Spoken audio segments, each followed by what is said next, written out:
Hello everyone, welcome to Unimonks. आज से हम अपने हिस्ट्री के लेक्चर स्टार्ट करने वाले हैं। उससे पहले बता दूं कि अब यूनिवर्सिटी एंट्रेंस के लिए सीयूईटी एग्जामिनेशन इंट्रोड्यूस किया है, जिसमें आपके 27 डोमेन सब्जेक्ट हैं, जिसमें से एक आपका मेजर सब्जेक्ट हिस्ट्री भी है। अब 12th क्लास में हिस्ट्री की आपकी 3 बुक्स हैं, themes in ancient history, themes in Indian history part 1, 2 and 3। ठीक है, तो उसमें फर्स्ट जो पार्ट है उसमें पूरा आपका एंशिएंट इंडिया के बारे में है। सेकंड जो पार्ट है उसमें हमारा मिडिवल इंडिया और मुगल इंडिया के बारे में बताया गया है। और जो थर्ड पार्ट है it is about modern Indian history और जो इंडियन नेशनल मूवमेंट था फ्रीडम के लिए, इंडिपेंडेंस के लिए, उस सब के बारे में। ठीक है, तो हम सबसे पहले स्टार्ट करेंगे जो है अपना चैप्टर 1 से स्टार्ट करेंगे, जो हमारी themes in Indian history part 1 है, जिसका चैप्टर 1 है bricks, beads and bones and it is about the Harappan civilization. ठीक है, हमारी जो इंडिया की सबसे पहली अर्बन सिविलाइजेशन थी अराउंड 2500 ईयर्स अगो, उसके बारे में आज हम पढ़ेंगे। द हरप्पन सिविलाइजेशन, या जिसे हम इंडस वैली सिविलाइजेशन के नाम से भी जानते हैं। तो सबसे पहली चीज़ एक बार देख लेते हैं कि पूरे चैप्टर में हमें क्या कवर करना है जिससे इजी हो जाए। और ये चैप्टर इंपॉर्टेंट है क्योंकि लगभग 5-7 क्वेश्चन एक ही क्वेश्चन पेपर में से पूछे गए हैं। डिफरेंट स्लॉट्स में आपका एग्जाम हुआ है, डिफरेंट डेज पे हुआ है, तो हर स्लॉट में आपसे इसके जो भी एग्जामिनेशन क्वेश्चन पेपर आपका रहेगा 5 से 7 क्वेश्चन पूछे गए हैं। तो एक बार देखते हैं कि कौन कौन से टॉपिक्स हैं जो हमें कवर करने हैं और कौन से इंपॉर्टेंट टॉपिक्स हैं वो भी मैं आपको बताऊंगी जहाँ से ज़्यादा क्वेश्चन पूछे गए हैं इस पर्टिकुलर चैप्टर से। सबसे पहले बिगनिंग, किसी भी चीज़ के पढ़ते हैं तो बिगनिंग पढ़ेंगे ना, कि कहाँ से किस तरीके से वो स्टार्ट किया गया। नंबर 2 सबसिस्टेंस स्ट्रेटजीज, क्या खाते थे, किस तरीके से रहते थे। भाई इतनी बड़ी सिविलाइजेशन थी, वो भी अर्बन सिविलाइजेशन, अब से 2500 साल पहले, तो उसके बारे में सब कुछ कि भाई वो लोग खुद को कैसे सस्टेन करते थे, पढ़ना ज़रूरी है। देन मोहनजोदारो जो था एक प्लैन्ड अर्बन सेंटर था। ठीक है, इससे काफ़ी क्वेश्चंस आपके पूछे गए हैं। सबसिस्टेंस स्ट्रेटेजी से आपका क्वेश्चन पूछा गया है। पढ़ते पढ़ते हम साथ साथ अपने PYQs भी सॉल्व करेंगे। नेक्स्ट है सोशल डिफरेंसेस। भाई अभी तो थोड़े से सोशल डिफरेंसेस एग्जिस्ट करते हैं हमारे यहाँ, तो उस टाइम पर करते थे या नहीं करते थे वो हम देखेंगे। क्राफ्ट प्रोडक्शन, कुछ वहाँ से हमें चैप्टर का नाम है ना हमारा ब्रिक्स, बीड्स एंड बोन्स, तो वहाँ से जो भी एक्सकेवेट करके हमें मिला है तो दैट शोज़ कि क्राफ्ट प्रोडक्शन वहाँ पे होता था। ठीक है, तो कौन सी पर्टिकुलर साइट उसके लिए जानी जाती थी और किस तरीके का प्रोडक्शन था वो हम देखेंगे। नेक्स्ट कि भाई उस क्राफ्ट प्रोडक्शन के लिए जो मटेरियल था वो कहाँ से लाया था या क्या लाया जाता था, क्या उसकी स्ट्रेटजीज थी। Then seals, scripts and weights of Harappan civilization की किस तरीके की स्क्रिप्ट थी जो यूज़ होती थी, कैसे सील्स फाइंड किए गए हैं वहाँ से, और जो वेट्स थे, जो मेजरमेंट के लिए वेट्स थे वो किस तरीके के थे। देन एंशिएंट अथॉरिटी, किस तरीके की अथॉरिटी थी, किंग्स क्वींस थे या नहीं थे, या एग्जिस्ट करते थे या नहीं थे, वो सब देखेंगे। Then the end of the civilization and discovering Harappan civilization, ये इंटरकनेक्टेड रहेंगे कि पहले हम देखेंगे कि सिविलाइजेशन किस तरीके से एंड हुई। पूरा पढ़ने के बाद भाई इतनी बड़ी सिविलाइजेशन डिस्कवर कैसे की गई, थी तो एग्जिस्ट तो ये करती थी 2500 साल पहले, पर डिस्कवर ये हुई थी ब्रिटिशर्स के टाइम पे। तो इतने टाइम तक क्यों डिस्कवर नहीं हुई, क्या रीजंस थे, और जब डिस्कवर हुई तो किस तरीके से की गई। तो अपना चैप्टर स्टार्ट करते हैं। इंट्रोडक्शन, सबसे पहले हमारा कि इंडस वैली सिविलाइजेशन को हम हरप्पन कल्चर के नाम से भी जानते हैं। स्टार्ट करने से पहले मैंने बोला कि चैप्टर में हम हरप्पन सिविलाइजेशन के बारे में पढ़ने वाले हैं, which is also known as Indus valley civilization. भाई इंडस वैली सिविलाइजेशन और हरप्पन कल्चर या हरप्पन सिविलाइजेशन दो नाम क्यों? क्योंकि जो इसकी मेजर साइट्स थी वो इंडस वैली और इसकी ट्रिब्यूटरीज के आसपास पर बसी हुई थी। ठीक है, तो इसीलिए इसे इंडस वैली सिविलाइजेशन भी बोला जाता है। और हरप्पन कल्चर क्यों बोला जाता है? क्योंकि हरप्पा फर्स्ट साइट थी जो डिस्कवर की गई थी, इसलिए हरप्पन सिविलाइजेशन के नाम से या हरप्पन कल्चर के नाम से। और क्योंकि इंडस वैली और उसकी ट्रिब्यूटरीज के आसपास बसी हुई थी, इसलिए इसे इंडस वैली सिविलाइजेशन भी बोला जाता है। अब एक टर्म है कल्चर, जो आपकी एनसीईआरटीज़ में ना ब्लू बॉक्स में दिया हुआ है। अच्छा, ये चीज़ याद रखना, जब भी हम एनसीईआरटीज़, वैसे तो मैं आपको सारे जो ब्लू बॉक्स में मीनिंग्स हैं जो साइड में दिए गए हैं वो मैं अलग से कवर कराऊंगी, पर पढ़ते वक्त वो हमें ध्यान रखना है क्योंकि वहाँ से इस बार बहुत से क्वेश्चंस पूछे गए हैं। तो वहीं पर एक वर्ड दिया है कल्चर। अब कल्चर क्या होता है, किसी भी एक पर्टिकुलर प्लेस पे ना, किसी भी एक पर्टिकुलर प्लेस पे आपको एक तरीके के ऑब्जेक्ट्स मिले, वो आपको कहीं नहीं मिले, उसी जगह से एक गिवन टाइम पीरियड के कुछ ऑब्जेक्ट्स मिले, वो उससे पहले आपको कहीं नहीं मिले, तो एक पर्टिकुलर अलग तरीके का कल्चर होता है, ठीक है। उसको हम बोलते हैं कि भाई इस तरीके का जो कल्चर है वो यहाँ पर डिस्कवर किया गया है। अभी जो कल्चर, कैसे हमें ये सब चीज़ें पता चलती हैं, जो हमारी पास्ट की चीज़ें हैं वो हमें किस तरीके से पता चलती है, कौन उन चीज़ों को स्टडी करता है, तो उनको स्टडी करते हैं आर्कियोलॉजिस्ट, ठीक है, उनको स्टडी करते हैं आर्कियोलॉजिस्ट। ये चीज़ आप ध्यान रखना, जो भी हम चीज़ें पढ़ते जाएंगे ना, तो वो ऑन द बेसिस ऑफ जो आर्कियोलॉजिस्ट के अजम्पशंस हैं या जो भी उन्होंने डिस्कवर किया है उसके बेसिस पर, ठीक है। तो अब देखते हैं, स्टार्ट करते हैं कि इंडस वैली सिविलाइजेशन को हम हड़प्पन कल्चर भी बोलते हैं। क्यों बोलते हैं? क्योंकि it is named after Harappa, और फर्स्ट साइट थी हमारी हड़प्पा जो कि डिस्कवर की गई थी, ठीक है। अब हमारे जो पीरियड था, अब ऐसा तो नहीं भाई इतनी बड़ी सिविलाइजेशन अचानक से कहीं से आ गई निकल गई, इससे पहले कुछ भी एग्जिस्ट नहीं करता था, ये भी नहीं था भाई। इससे पहले हमारी जो हंटर गैदरर कम्युनिटी थी, ठीक है, जो हमारे हंटर्स थे वो भी रहते थे, 3 एज भी थी हमारी, पैलियोलिथिक, मीजोलिथिक, नियोलिथिक। ये क्वेश्चन भी आपसे पूछा गया है कि इनका पर्टिकुलर टाइम पीरियड क्या है, वो भी हम डिस्कस करेंगे, जो कि टाइमलाइन में आपके एनसीईआरटीज में दिया हुआ है, वो भी बहुत इंपॉर्टेंट है हमारी टाइमलाइन। तो हम बात करें कि कौन से का हमारे हड़प्पन कल्चर की, तो ये ना 3 पार्ट्स में डिवाइडेड था। जिस कल्चर के बारे में हम इसमें पढ़ने वाले हैं वो हमारा फेस रहेगा मिच्योर हड़प्पन फेस या मिच्योर हड़प्पन कल्चर, जो कि 2600 से 1900 BCE तक एग्जिस्ट करता था, ठीक है। मिच्योर हड़प्पन कल्चर के बारे में हम डिस्कस करने वाले हैं इस चैप्टर में, जो 2600 से 1900 BCE तक एग्जिस्ट करता था। इससे पहले एक जो पार्ट में डिवाइड किया गया, it is earlier Harappan culture, और उसके बाद भी ऐसा तो नहीं कि भाई सिविलाइजेशन एंड हो गई तो सब कुछ खत्म हो गया, सब कुछ तो खत्म नहीं हुआ था, तो उसको हम लेटर हड़प्पन कल्चर बोलते हैं, और जो मिच्योर हड़प्पन से पहले एग्जिस्ट करता था उसको हम अर्लियर हड़प्पन कल्चर बोलते हैं। इतना आया समझ में कि इंडस वैली सिविलाइजेशन भी बोला जाता है क्योंकि इंडस वैली रिवर और उसके ट्रिब्यूटरीज के आसपास जो थी ये साइट्स बसी हुई थी। अब बात करते हैं जहाँ से आपकी एनसीईआरटी का चैप्टर स्टार्ट होता है, हड़प्पन सील, ठीक है। ये वो हड़प्पन सील है, it is the most distinctive artifact, ठीक है, जो आज तक मिला है हमें, कहाँ से? हड़प्पन साइट से। एक स्टोन से बना है, वो स्टोन क्या है? स्टीटाइट, और इस सील के ऊपर कुछ एनिमल्स और कुछ साइन बने हुए हैं जो कि अनडेसिफर्ड है। जो हड़प्पन जो स्क्रिप्ट है ना, अभी तक भी अनडेसिफर्ड है, हम अभी भी नहीं समझ सकते कि उन लोगों ने वो क्या लिखा हुआ है, हम उस स्क्रिप्ट को अभी नहीं पढ़ सकते, इट इज़ अनडेसिफर्ड टिल डेट। तो अगर ये क्वेश्चन आता है कि सबसे डिस्टिंक्टिव आर्टिफैक्ट क्या है जो हड़प्पन साइट से मिला, उसके ऑप्शंस दिए जाते हैं कि मानो बीड्स दे दिया, कुछ और दे दिया, बट ऑप्शन में अगर आपको दिखता है हड़प्पन सील, तो yes, it is the correct answer. It is the most distinctive artifact which has been discovered till date. एक स्टोन से बना है which is known as steatite, और उस पर एनिमल्स और कुछ मोटिव्स हैं, पर उनका मतलब हम नहीं समझ सकते क्योंकि वो जो स्क्रिप्ट है वो अभी तक अनडेसिफर्ड है, हम उसे अभी तक नहीं समझ पाए हैं। बहुत सी जगह जो है हमारी इंडस वैली सिविलाइजेशन थी ना, बहुत जो हमारे हड़प्पा और मोहनजोदड़ो जो सबसे फेमस साइट्स थी हमारी, वो तो अब पाकिस्तान में है, कुछ साइट अफगानिस्तान में थी ऊपर, कुछ इंडिया में थी, पर मोस्ट जो अब जो इसकी साइट्स हैं वो अब पाकिस्तान में सिचुएटेड है।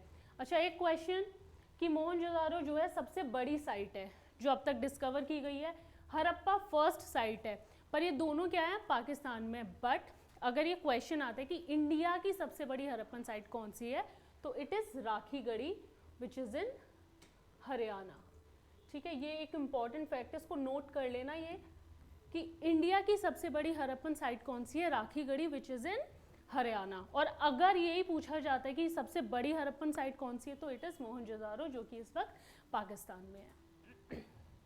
चलो, कुछ और भी डिस्टिंक्टिव ऑब्जेक्ट्स मिले हैं हमें हड़प्पन साइट से, जैसे बीड्स, ठीक है। इस तरीके के वेट्स होते थे जो वो यूज़ करते थे चीज़ों को क्या करने के लिए? तोलने के लिए, नापने के लिए, जो वेट्स होते थे। इस तरीके के स्टोन्स होते थे जो यूज़ किए जाते थे अलग अलग तरीके की चीज़ें बनाने के लिए, ये भी वेट्स हैं और ये बीड्स हैं। ये सब जो है इस तरीके के ऑब्जेक्ट्स हमें हड़प्पन साइट से मिले हैं। स्टार्ट करते हैं। हड़प्पन कल्चर मैंने आपको बताया कि ऐसा तो नहीं डायरेक्टली कहीं से आके कुछ भी खड़ा हो गया और एक नया सिविलाइजेशन भाई आ गया, ऐसा नहीं है। उससे पहले भी कुछ कल्चर जो थे वो एग्जिस्ट करते थे। किससे? और ये याद रखना हम पढ़ रहे हैं मैच्योर हड़प्पन कल्चर के बारे में, ठीक है। तो मैच्योर हड़प्पन कल्चर से पहले भी कुछ जो है कल्चर एग्जिस्ट करते थे, जिनकी भाई पॉटरी थी, जिस तरीके के बर्तन वो यूज़ करते थे वो भी अलग अलग तरीके के थे, हड़प्पा वाले लोगों से अलग तरीके के, ठीक है। वो भी भाई एग्रीकल्चर करते थे, वो भी किसी से पीछे क्यों रहे। और पेस्टोरलिज्म यानी कि ये होते हैं ना गाय भैंस चराने जाते हैं, तो ये सब वो प्रैक्टिस करते थे। अब सेटलमेंट्स जो थी इनकी, जिन जगहों पे रहते तो वो ना बहुत छोटी छोटी थी, कोई भी जो है इनकी लार्ज बिल्डिंग नहीं होती थी, ठीक है। तो भाई छोटी छोटी सी जगह पे हंसी खुशी एग्रीकल्चर प्रैक्टिस करते थे, अलग अलग तरीके की पॉटरी थी और जो है पेस्टोरलिज्म क्या करते थे, प्रैक्टिस करते थे। इसके हमें कैसे पता चलता है, एविडेंस मिले हैं। और किसको मिले हैं? जिस मैंने स्टार्टिंग में बताया, आर्कियोलॉजिस्ट। ये सब जो स्टडी करता है उसे हम क्या बोलते हैं, आर्कियोलॉजिस्ट, ठीक है।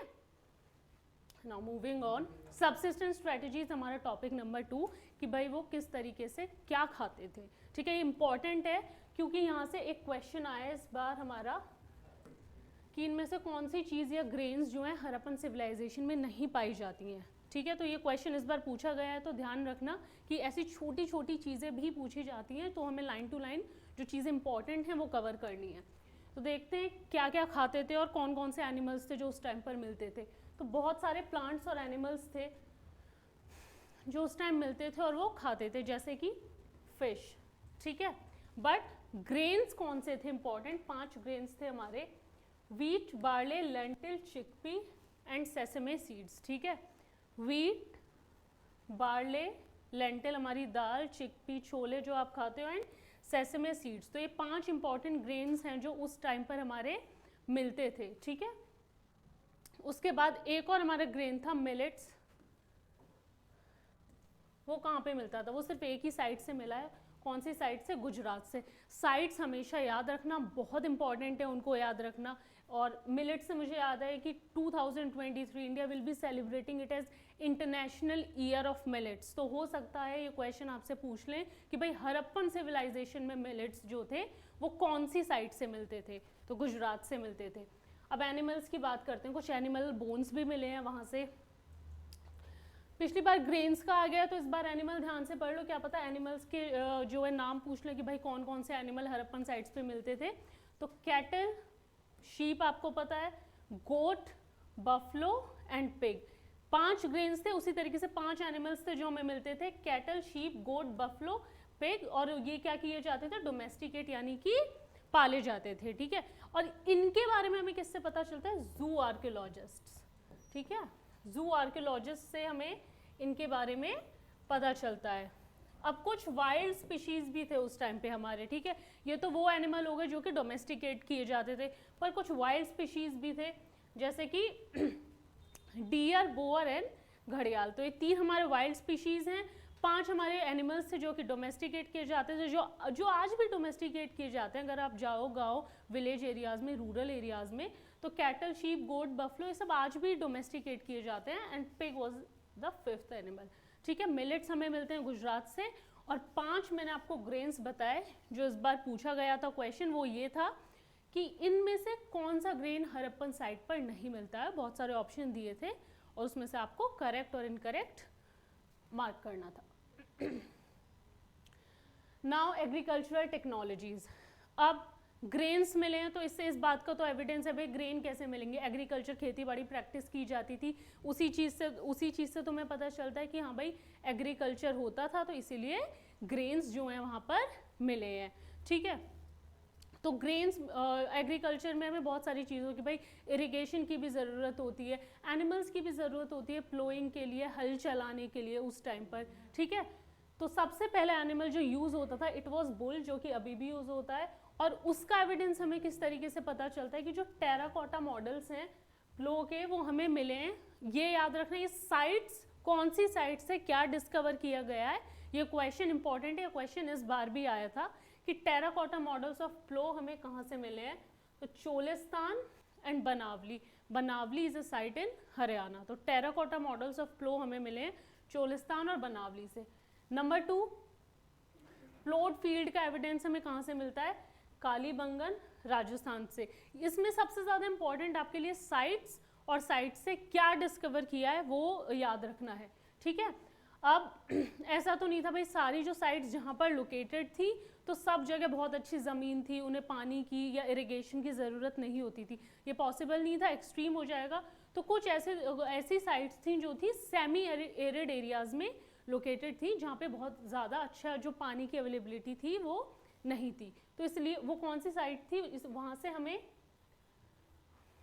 कैनाल्स के ट्रेसेस मिले हैं and the site was Shortugai which is in Afghanistan. कुछ वाटर रिजर्वॉयर्स मिले हैं हमें कहाँ से? धौलावीरा गुजरात से, ठीक है। तो एग्रीकल्चर टेक्नोलॉजीज़ में यही है कि वो किस किस तरीके की टेक्नोलॉजी इतने एडवांस थे कि वो इरिगेशन भी यूज़ करते थे, वो प्लो भी यूज़ करते थे, ठीक है। 2500 साल पहले बहुत बड़ी डेवलपमेंट थी।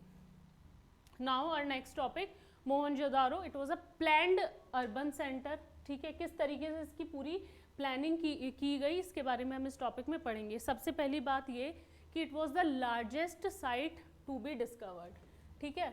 हमारी सबसे बड़ी जो इंडस वैली सिविलाइजेशन की साइट है इट इज़ मोहनजोदारो, ठीक है। फर्स्ट, इसमें कंफ्यूज नहीं होना है, फर्स्ट इज़ हड़प्पा जो है, फर्स्ट इज़ हड़प्पा जो डिस्कवर की गई, इसीलिए उसे हड़प्पन कल्चर के नाम से भी जानते हैं।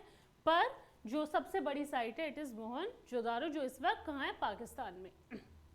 तो इस साइट का या इस पूरी सिविलाइजेशन का ही सबसे यूनिक फीचर था कि ये अर्बन सेंटर्स, ठीक है, ये अर्बन सिविलाइजेशन थी। क्योंकि अर्बन सिविलाइजेशन थी तो वहाँ पे अर्बन सेंटर्स ही एग्जिस्ट करेंगे। तो यहाँ पे जो घर होते थे ना, अभी हमने पढ़ा कि जो अर्ली हड़प्पन फेज़ के जो अर्ली हड़प्पन फेज़ था उसके जो घर थे वो तो छोटे छोटे होते थे, छोटी सी सेटलमेंट होती थी, कोई भी लार्ज बिल्डिंग जो थी एग्जिस्ट नहीं करती थी। पर यहाँ पे क्या था? बड़े सेटलमेंट थे जो कि 2 पार्ट्स में डिवाइडेड थे। एक होता था कुछ प्लेटफॉर्म पे बनाया जाता था, छोटा होता था बट एक ऊंचाई पे लोकेटेड होता था इस तरीके से, and it was known as citadel. और एक होता था जो बहुत बड़ा एरिया होता था बट जो कि एक नॉर्मल प्लेटफॉर्म पे होता था, उसे किसी ऊंचाई पे नहीं बनाया जाता था, एक नॉर्मल उस पर कंस्ट्रक्ट किया जाता था, and it was known as lower town, ठीक है। किस पे बनते थे? मड ब्रिक प्लेटफॉर्म पे बनता था सिटाडेल, ठीक है। तो जो भी यहाँ पे सेंटर्स थे जो भी लोकेटेड थे वो 2 पार्ट में डिवाइडेड थे, Citadel and lower town. Citadel थोड़ा सा ऊंचाई पे बनाया जाता था मड ब्रिक प्लेटफॉर्म पर, बट छोटा होता था, और जो हमारे लोअर टाउन था वो बड़ा एरिया था लेकिन थोड़ी नीची तरफ सिचुएटेड था, जहाँ पे रेजिडेंशियल जो रेजिडेंट्स थे वो रहते थे। सिटाडेल वॉज वॉल्ड, सिटाडेल के चारों तरफ हमेशा वॉल होती थी। Lower town was also walled, ठीक है। ऑल 2 सेक्शन में डिवाइडेड था पर दोनों ही जो थे अपने वॉल्ड होते थे इस तरीके से, ठीक है। 2 सेक्शन में डिवाइडेड थे पर दोनों ही वॉल्ड थे।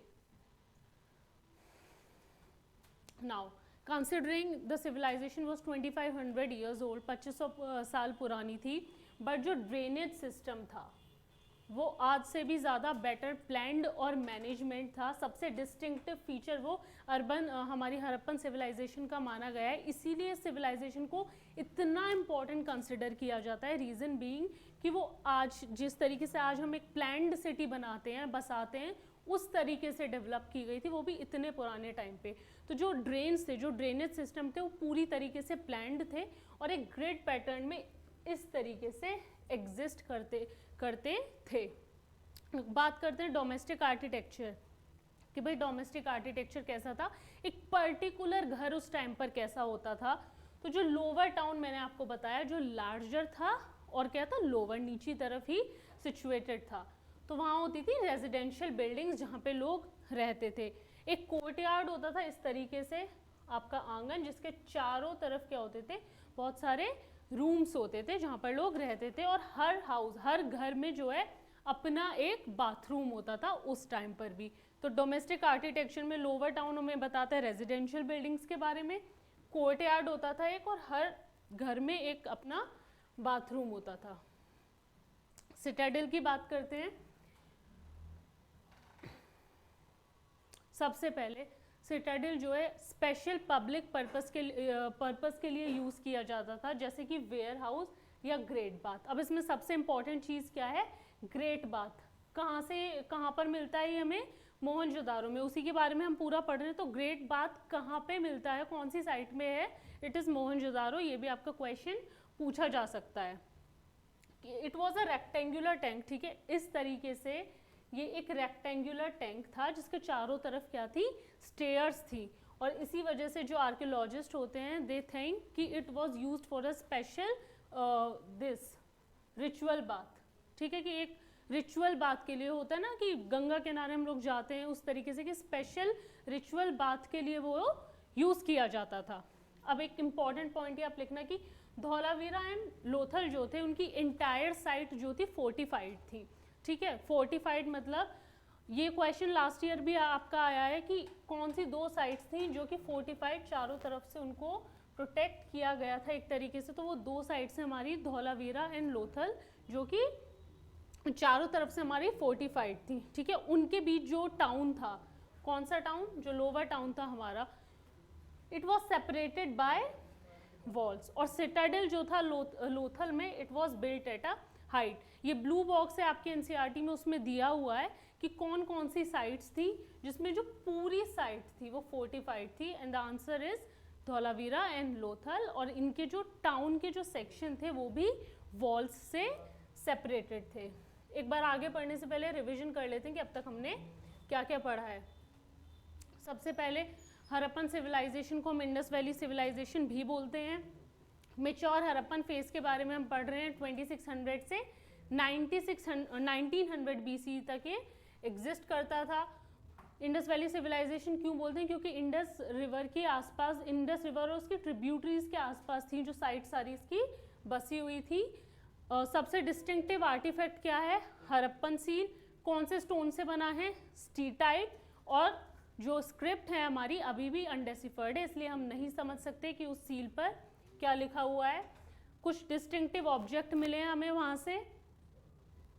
बिगनिंग, मेच्योर हरप्पन फेज से पहले भी एक फेज एग्जिस्ट करता था जिसे हम अर्ली हरप्पन फेज बोलते हैं, जहाँ की सेटलमेंट स्मॉल थी और कोई बड़ी बिल्डिंग एग्जिस्ट नहीं करती थी, पर वहाँ से हमें एग्रीकल्चर और पेस्टोरलिज्म का क्या है मिला है, एविडेंस मिला है।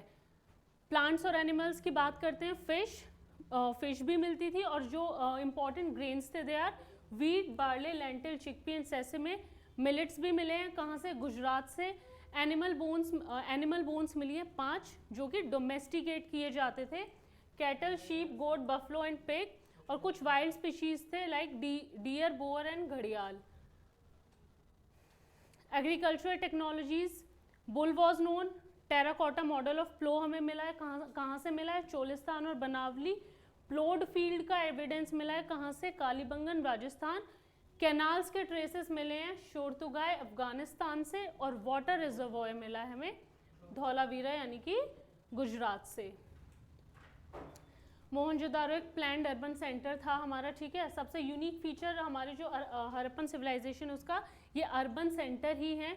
2 पार्ट में डिवाइडेड था, साइटाडेल एंड लोअर टाउन। साइटाडेल हमारा थोड़ा सा ऊंचाई पे लोकेटेड होता था और जो लोअर टाउन था वो रेजिडेंशियल पर्पस के लिए यूज होता था।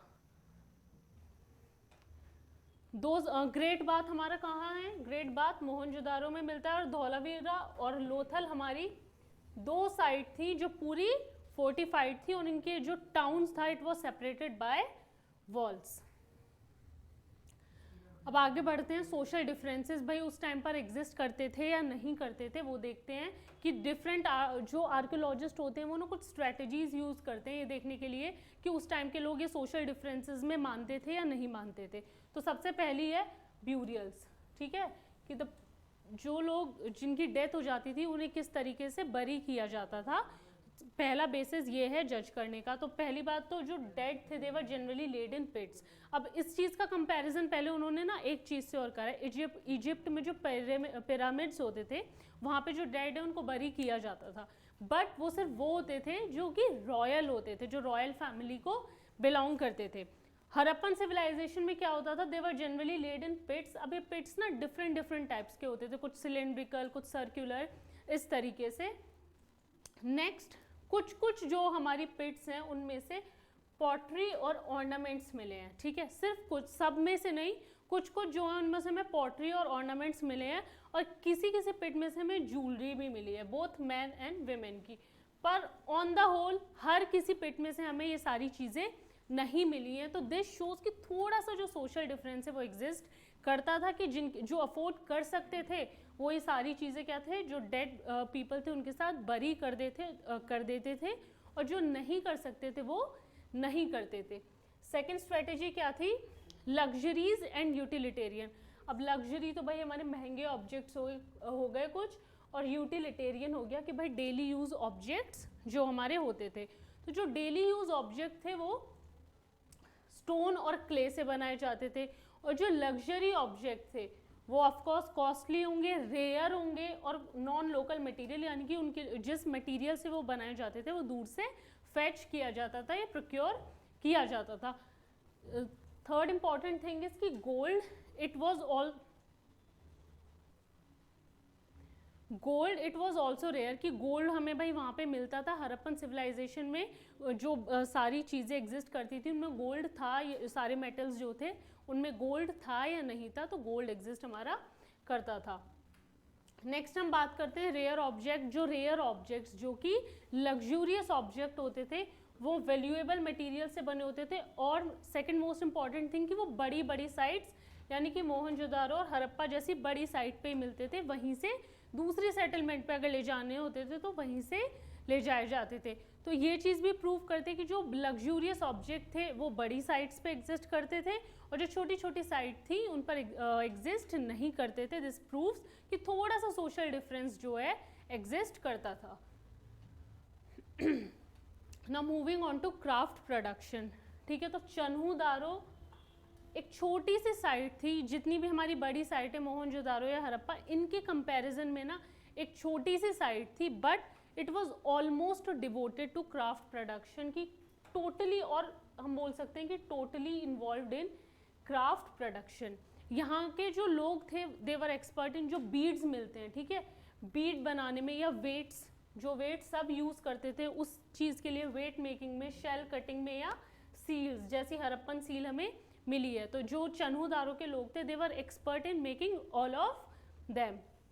अब दूसरी साइड जो इम्पॉर्टेंट थी इट वॉज लोथल, ठीक है, it was also one of the most important site for production.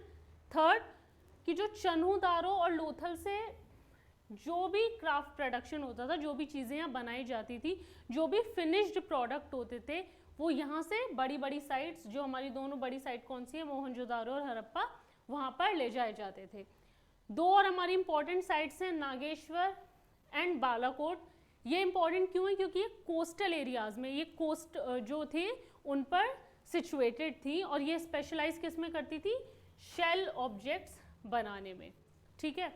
तो चन्हू-दारो जो थी एक छोटी सी साइट थी जो क्राफ्ट प्रोडक्शन में इन्वॉल्व थी।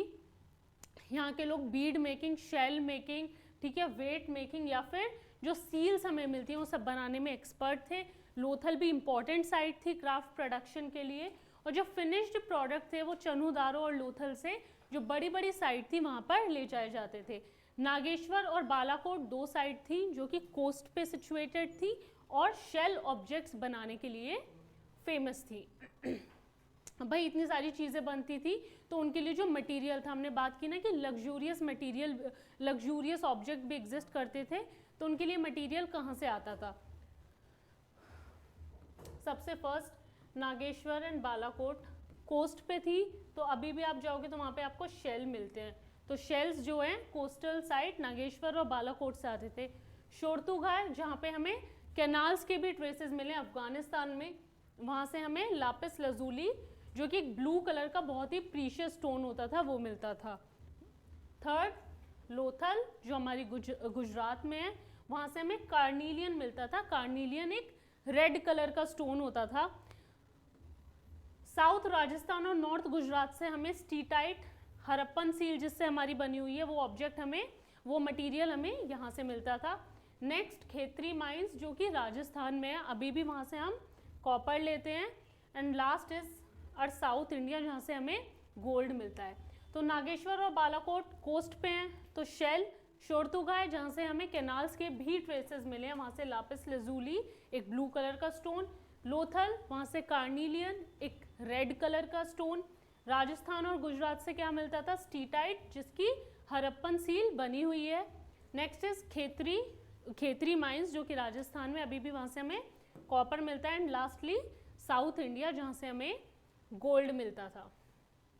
अभी कुछ एरियाज हैं रॉ मटेरियल की, पहले बात करते हैं कि जो हमारे डेली यूज ऑब्जेक्ट थे, जो यूटिलिटेरियन ऑब्जेक्ट्स थे, वो किससे बने होते थे, वो स्टोन और क्ले से बने होते थे, जो कि हमें लोकली मिल जाती थी। ठीक है, लोकली वो अवेलेबल होती थी, उसको दूसरे देशों से मंगाने की या दूसरी जगह से मंगाने की ज़रूरत नहीं होती थी। स्टोन, टिम्बर, मेटल ये सब क्या था, एलुवियल प्लेन के बाहर से हमें जो था, मतलब ये सब लोकली अवेलेबल था, आपको किसी दूसरे स्टेट से प्रोक्योर करने की या कंट्री से प्रोक्योर करने की ज़रूरत नहीं थी। पर जो हमारा बाकी मटेरियल था, जैसे लापिस लजूली हुआ, कार्निलियन हुआ, या जो भी हमारी बाकी चीज़ें हैं, स्टीटाइट हुआ, ये आता था, तो उसका मोड ऑफ ट्रांसपोर्टेशन क्या था, किस तरीके से किया जाता था। तो टेराकोटा मॉडल्स ऑफ प्लो हमें मिले हैं, ऐसे ही terracotta models of bullock cart भी मिले हैं। दैट मीन्स कि वो ट्रांसपोर्टेशन के लिए यूज़ की जाती थी।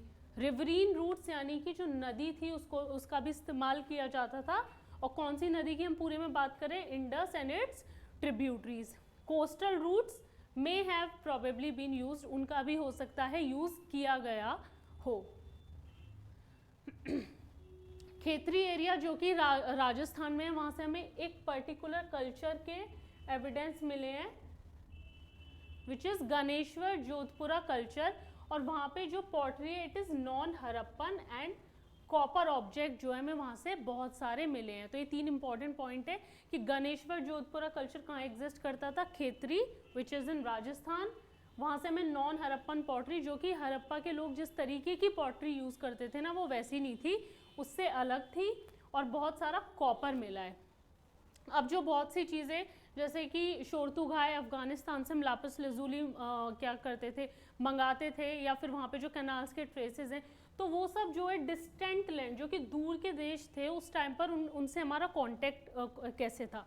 तो सबसे पहले तो सोर्स जो मीज़ोपोटामिया है, मीज़ोपोटामिया का टेक्स्ट जो है वो बताते हैं कि ट्रेड होती थी उस टाइम पर डिस्टेंट लैंड से, जो दूर दराज के देश थे वो आपस में क्या करते थे, ट्रेड करते थे, और उन जगहों को अलग अलग नाम से जाना जाता था। तो वो मीज़ोपोटामिया टेक्स्ट से ही हमें पता चलता है कि उस टाइम ओमान को मगन के नाम से जाना जाता था, जहाँ से हमें कॉपर मिलता था। ठीक है, बहरीन वॉज नोन एज दिलमून, और हरप्पा को किस नाम से जाना गया है मीज़ोपोटामियन टेक्स्ट में, मेलूहा। ठीक है, ये तीन इंपॉर्टेंट है, इनके आपको नाम देके मैच द फॉलोइंग में भी आ सकता है कि ओमान वॉज नोन एज मगन, जहाँ से कॉपर प्रोक्योर किया जाता था, Bahrain was known as Dilmun, and Harappa was known as Meluhha. तो ये था हमारा हरप्पा। ठीक है, तो हरप्पा को हम मेलूहा के नाम से भी जानते थे। दिलमून था हमारा ओमान, एंड मगन वॉज बहरीन। ठीक है,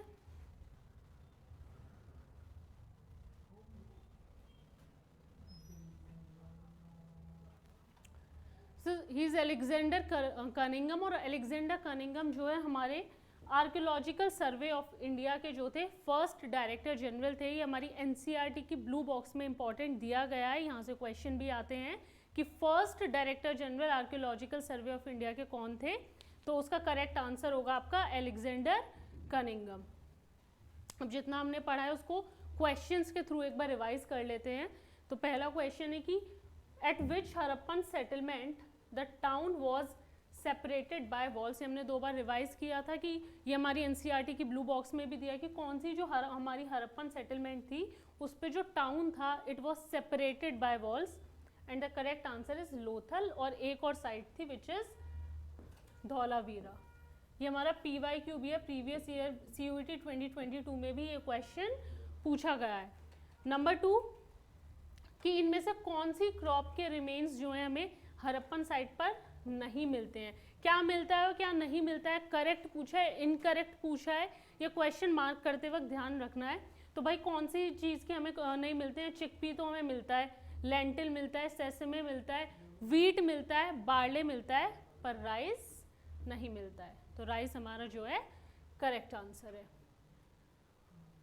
next, great bath was found at, और इसका आंसर है मोहनजोदारो, जो कि एक स्पेशल रिचुअल पर्पस के लिए, स्पेशल रिचुअल बाथिंग के लिए यूज किया जाता था। Question number 4, evidence of plot fields have been found at, कि प्लॉट फील्ड का एविडेंस हमें कहाँ से मिलता है?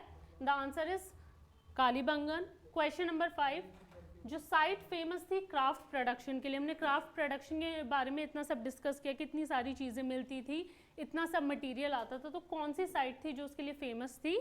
तो Chanhudaro was the site which was famous for craft production. Last, lapis lazuli was procured from, इनमें से कौन सी जगह से? एक ब्लू कलर का प्रीशियस स्टोन होता था लापिस लजूली, उसे कहाँ से प्रोक्योर किया जाता था? ये आप कमेंट करके मैं बताना कि इसका करेक्ट आंसर क्या है। And if you find the video informative, please do like, subscribe and share our channel.